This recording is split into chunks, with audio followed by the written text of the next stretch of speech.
Le passage à la retraite s'accompagne bien souvent d'une diminution de revenus, en l'absence de réserves financières, une dépense imprévue comme un traitement dentaire, le remplacement d'un appareil ménager ou encore un décompte de frais de chauffage peut fragiliser une situation économique. S'ensuivent des difficultés financières momentanées qui peuvent provoquer un stress synonyme de souffrance psychique. Nous évoquons la baisse du niveau de vie lors du passage à la retraite avec Dominique Hern, conseillère en budget à la Fédération romande des consommateurs Vaud. L'âge de la retraite ouvre le droit à des revenus qui doivent permettre aux personnes de vivre décemment. Quels sont ces revenus ? Alors, la retraite en Suisse est basée sur les 3 piliers. Ce qu'on oublie, c'est que les 3 piliers, c'est pas si vieux. Ça date de 1972. Donc, les 3 piliers, c'est 1, l'AVS, 2, la LPP, et 3, les économies que vous avez faites par vous-même. Et normalement, ces 3 piliers devraient permettre aux personnes d'avoir un niveau de vie pas trop baissé, disons. Le problème, c'est que bien des gens n'ont pas pu mettre un 3e pilier de côté, n'ont pas pu faire d'économies pendant leur vie, et que la LPP, de nouveau, le 2e pilier, ça a été mis en place dans les années 70, mais c'est entré en vigueur vraiment dans les années 80. Donc beaucoup de gens ont une petite retraite. Et même pour l'AVS, pour toucher une rente AVS pleine, il faut quand même avoir travaillé un certain nombre d'années et avoir gagné quand même des montants qui ne sont pas négligeables. Beaucoup de gens n'ont pas une rente pleine. En fait, pour l'AVS, on devrait avoir cotisé depuis les 20 ans jusqu'à 65 ans. Il faut pas avoir trop de trous. Si on a 1 ou 2 années de trous, ça va, mais si on a des trous plus grands, ça fait des baisses de cotisation qui sont non rattrapables. Les personnes qui travaillent pas à temps plein n'ont pas forcément un 2e pilier, puisque le 2e pilier est obligatoire qu'à partir d'environ 25 000 francs de revenus. Quand on gagne moins de 25 000 francs, alors c'est pas exactement 25 000 francs, mais en gros c'est ça, l'employeur n'est pas obligé de payer le 2e pilier. Ce qui fait que beaucoup de personnes, et je vous dis surtout des femmes, ont une petite caisse de pension. Et certaines personnes ont commencé à une époque où ça n'existait pas. Et les indépendants, pendant longtemps, n'étaient pas obligés de cotiser. Et le 3e pilier, c'est vraiment la retraite personnelle. Alors il y a des gens qui vivent sur un trop grand pied, d'accord, mais c'est pas la majorité des gens. Les gens n'ont juste pas les moyens de mettre de l'argent de côté pour se retrouver avec quand même des dizaines, voire des centaines de milliers de francs pour assurer un revenu régulier pendant 10-20 ans de la retraite, qui est de plus en plus longue en plus. Alors vous le dites, tout le monde ne dispose pas d'économie. Alors comment faire face à une dépense imprévue, comme des frais dentaires, des frais médicaux ? En tout cas, pour tout ce qui est de la santé, en principe, on peut avoir les prestations complémentaires. Alors, les prestations complémentaires sont octroyées à toute personne qui n'a pas le minimum vital. Donc, on calcule si vos différentes rentes, toutes vos rentes, votre AVS, votre LPP, vous assurent un minimum vital, et si ce n'est pas le cas, vous avez droit à des prestations complémentaires. Mais ça n'assure que le minimum vital. Après, si on a des frais inattendus, typiquement de dentiste, des choses comme ça, les prestations complémentaires peuvent rentrer en ligne de compte ou les assurances maladie. Elles peuvent donner des aides ponctuelles. Alors, le minimum vital actuellement en Suisse est de 1 200 francs pour une personne célibataire, de 1 700 francs pour un couple ou des partenaires enregistrés. Après, si on est un parent seul avec un enfant, on a un peu plus. Et après, on rajoute encore on rajoute 400 francs pour un enfant jusqu'à 10 ans. On rajoute, voilà. Et ce minimum vital sert à assurer la nourriture, les transports, les assurances comme l'assurance ménage, les loisirs, les sorties. L'assurance maladie Non. Alors, en plus du minimum vital, le loyer est payé, pour autant que vous avez un loyer qui reste dans une marge définie. Les assurances maladie sont payées. Suivant quoi la quote-part et la franchise peuvent être pris en compte. Si pour votre travail, si vous êtes à la retraite, vous n'avez plus de travail, mais en règle générale, si pour votre travail, vous avez besoin d'une voiture, les frais de la voiture sont payés, ou d'un vélo-moteur, donc on rajoute à ce minimum vital les frais dont vous avez besoin. Donc les personnes âgées, elles n'ont pas de frais professionnels, mais n'empêche qu'il y a le loyer qui est rajouté, les assurances maladie qui sont rajoutées. Mais c'est vrai que 1 200 francs pour vivre, il faut compter. Alors justement, hein, il faut compter, ça peut quand même provoquer une certaine inquiétude, hein, lorsqu'une facture arrive. On va peut-être devoir renoncer à une activité faute de moyens financiers. Puis encore, on va voir s'accumuler, hein, les factures impayées, hein. Toutes ces situations ont un impact négatif sur la santé psychique. Alors que faire pour ne pas laisser sa situation financière se dégrader et sa santé? Alors, faire un budget et tenir des comptes. Vraiment, c'est le B à bas, c'est de voir ce qu'on fait avec son argent. Il faut savoir où va son argent. Et pour ça, il faut noter ses dépenses. Le problème, c'est que la plupart des gens ont une mauvaise estimation de leurs dépenses et quand vraiment ils posent les chiffres, ils se rendent vraiment compte que finalement, ils dépensent plus que ce qu'ils pensaient pour la nourriture, pour peut-être des loisirs, pour peut-être des habits, des petits faux frais, des parkings, moi je sais pas, un croissant, un journal, toutes ces choses. Alors, c'est pas qu'il faut pas se les acheter. Le problème, c'est que si on a peu d'argent, il faut faire des choix. C'est où, c'est pas le budget, c'est pas c'est où. C'est où je vais au café tous les matins, où je vais au restaurant plus souvent, etc. Il faut quand même.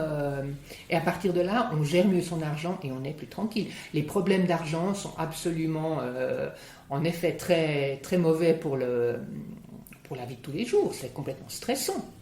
On vit mal. On vit beaucoup mieux avec un peu de frustration qu'avec des angoisses nocturnes parce qu'on ne sait pas comment on va payer sa facture. Alors, vous parlez de budget, comment s'y prendre? Bah voilà, tout le monde ne sait pas forcément faire un budget. Alors, un budget, c'est pas très compliqué. Il faut vraiment. Alors, on note ses dépenses et on les classe. C'est ça le budget. Alors, il y a les frais qu'on connaît qui sont fixes, le loyer, les charges, les assurances maladie, etc. Après, le problème, c'est plutôt dans cet argent du ménage, dans ces fameux 1200 francs pour le ménage où les gens ne savent pas ce qu'ils en font. Et là, il faut simplement les noter. Vous notez café croissant, 5 francs 20, achat livre, je sais pas, 12 francs, etc. Courses. Et après, classer tout ça et regarder combien on dépense par poste. Après, il y a des normes. Je veux dire, pour l'alimentation, on considère pour une personne seule 350, 400 francs, on devrait pouvoir se nourrir correctement. Alors, si la personne en dépense le double, il y a peut-être quand même quelque chose à faire. Faire le budget, tenir ses comptes, c'est pas ce qu'il y a de plus rigolo, mais n'empêche que c'est très bon pour la paix de l'esprit. Parce que on gère, on voit où va son argent. Pour obtenir des aides financières, est-ce que la tenue d'un budget peut avoir une influence? Alors oui et non, parce que je veux dire, si vous avez le minimum vital, on ne va pas vous aider, à moins que vous ayez une bonne raison d'avoir un budget qui a explosé à un moment ou à un autre. Il y a des offres d'entraide qui peuvent aider ponctuellement, comme les secours d'hiver, Caritas, etc., qui peuvent donner des aides ponctuelles, mais il faut quand même justifier, et je pense que d'arriver en montrant ses comptes, c'est une bonne démarche, comme ça les gens ils voient ce que vous faites avec votre argent. La plupart des gens ne dépensent pas à tort et à travers, mais simplement ils ne se rendent pas compte de ce qu'ils dépensent. Alors où est-ce qu'on peut trouver des informations disponibles sur les aides financières? Quand on a un problème, la première chose à faire, c'est aller au centre social régional. Allez, au centre social de sa région, et normalement c'est la porte d'entrée où eux, ils peuvent vous aiguiller sur les aides possibles, où s'adresser. Et, comme pour toute personne retraitée ou pas, on ne met pas une facture sous la pile, elle ne disparaît pas comme par enchantement. On contacte le créancier, on explique la situation, on demande des délais de paiement, des arrangements. Les créanciers sont quand même souvent ouverts, mais on ne fait pas comme si elles n'existaient pas. Y a-t-il des différences entre les cantons par rapport à ces aides financières Ça dépend de l'AVS. Donc si on a besoin de PC, les prestations complémentaires, il faut s'adresser à l'organe PC de la caisse de compensation, donc de l'AVS, c'est fédéral. Par contre, pour ce qui est des aides des assurances maladie, c'est cantonal. Alors, des personnes peuvent avoir honte lorsqu'il s'agit de demander de l'aide. Comment déceler ce type de situation afin d'éviter que la personne ne tombe dans la pauvreté ou que son état de santé se fragilise? Alors ça peut se déceler que si la personne veut bien en parler. Parce que si la personne n'en parle pas du tout, c'est que quand la situation est catastrophique et qu'elle a des poursuites et ce genre de choses, que tout d'un coup on se rend compte que ça ne va pas. Il n'y a pas de honte à avoir besoin d'aide si on a travaillé, si on a une petite retraite et qu'on a de la peine à gérer. Je veux dire, la plupart des gens ne sont pas des flambeurs qui dilapident leur avoir. Par contre, il y a une chose qui est importante à savoir, c'est que pour la LPP, quand on a des petites retraites, il faut absolument prendre la rente. Et que les gens qui prennent le capital et qui le dépensent trop vite n'ont plus droit à une aide. Parce que si vous prenez votre capital, moi j'ai le cas comme ça d'une personne dont j'ai fait le budget, qui avait pris son capital, qui était un petit capital. Alors il y avait quand même plus de 100 000 francs, mais je veux dire 100 000 francs si vous devez vivre 20 ans, c'est pas beaucoup. Et qu'il a dépensé trop vite pour l'État, et du coup l'État lui a dit non. Avec cette somme, ça aurait dû vous durer, 3 ans, vous avez dépensé tout en une année, vous n'avez pas droit à une aide. Donc c'est vrai que quand on a des petites retraites, il faut toujours prendre une rente qui nous assure quand même un revenu régulier. La probabilité d'être touché par la pauvreté serait plus répandue chez les plus de 75 ans. Est-ce vrai? Vous le constatez à la Fédération romande des consommateurs? Non, parce qu'on a très rarement des gens de plus de 75 ans, simplement. Mais, alors je veux bien croire, ça c'est parce que le système des 3 piliers est rentré en vigueur que dans les années, disons légalement dans les années 70, et que la LPP a été mise en place dans les années 80. Donc c'est des personnes probablement qui dans leur jeunesse n'ont pas bénéficié de deuxième pilier. Je pense que c'est plus ça la raison que l'âge. Parce que nous, ce qu'on propose, c'est un conseil personnalisé. Et nous, vraiment, ce qu'on fait avec les personnes, c'est qu'on établit leur budget. On commence par voir avec eux, noter toutes leurs dépenses et voir comment on pourrait voir s'il y a un endroit où il y a des dépenses qu'on pourrait diminuer ou mieux organiser les choses pour que le budget tourne. C'est une prestation qui est offerte par l'État dans le canton de Vaud, donc qui est gratuite et qui est ouverte à tous. On a des jeunes qui veulent se mettre en ménage, qui ont un premier travail, des familles qui veulent avoir des enfants, des gens qui divorcent, qui se séparent, des gens qui veulent aller à la retraite. Mais sur le lot, on ne peut pas dire qu'on peut voir une différence, que les personnes de plus de 75 ans sont plus précarisées que les autres.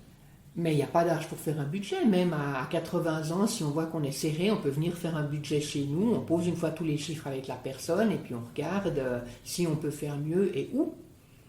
Parce qu'une fois que vous avez les rentes, elles sont fixes pour toute la durée de la vie. Et pour l'instant, on n'a pas beaucoup d'inflation. Le problème, c'est quand vous avez des années, puis que votre rente elle est bloquée pour 20 ans, puis qu'il y a beaucoup d'inflation, c'est vrai que du coup...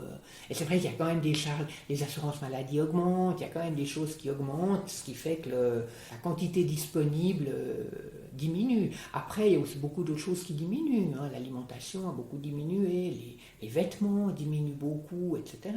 Et puis quand on est une personne âgée, on bénéficie quand même de tarifs réduits pour les transports publics, après pour les entrées au musée. Oui, il y a des aides. Mais c'est vrai qu'il y a quand même des gens qui sont dans une situation difficile. Et puis alors, un des grands problèmes, c'est les divorces. De gens qui se retrouvent seuls.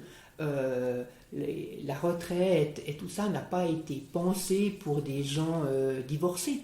Parce que se retrouver avec une demi-LPP et puis une demi-AVS, c'est pas simple. Ça a été aussi fait à une époque où on vivait, soit on vivait seul et on avait travaillé toute sa vie, donc on avait quand même accumulé des revenus pour pouvoir vivre décemment pendant sa retraite. Soit on était mariés et puis on vivait en couple, ce qui diminue quand même énormément les charges. Et maintenant, le problème, c'est les gens divorcés, qui se retrouvent seuls avec des petites rentes.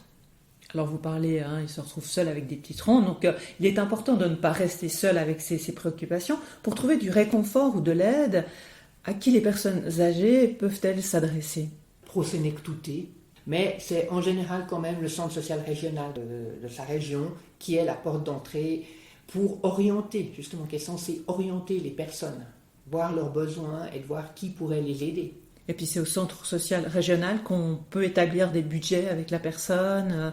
Alors normalement, ils doivent adresser les gens, ils doivent les orienter. Alors eux peuvent faire une partie de l'aide, mais s'ils ne peuvent pas, en principe, ils doivent les orienter, où s'adresser pour avoir du PC, où s'adresser pour avoir les subsides de l'assurance maladie et tout ce genre de choses. C'est la porte d'entrée normalement.